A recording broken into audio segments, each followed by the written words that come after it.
So the last time I did this, I talked about wanting to practice to see the Buddha potential in all the people around me. So in the practicing it the last couple of days, the last few days, the biggest obstacle that's come up immediately is my judgmental mind. The mind that responds to most everything, but like, why would you say that? Or what does he think he's doing? That mind. It's very difficult, even when I catch that mind, to go straight from, what does he think he's doing, to, oh, I want to see a Buddha nature. I mean, there's just like such a gap. There's no way to go there. So I've been experimenting with what are the things that I need to do in order to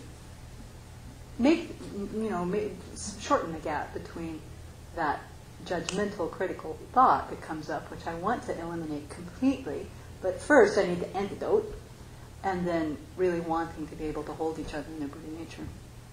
So I discovered that if I simply answer that question, what does he think he's doing?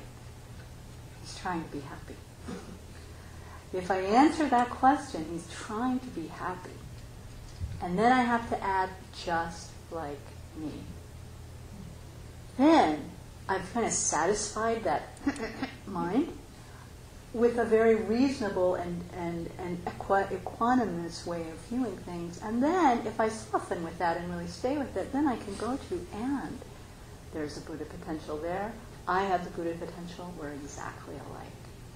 So it's again made me appreciate the value of this practice of equanimity, of just trying to constantly remember that everyone, in every moment, we are all going for happiness, just like me. That's the really key, important part.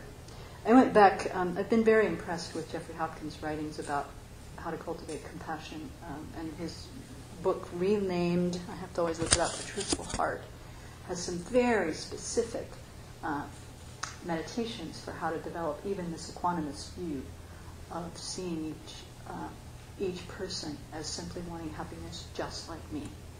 And he has an interesting theory about why it's so hard for that to stick, because it's obvious, it's true. You'd think, oh yeah, I got it. It seems so simple.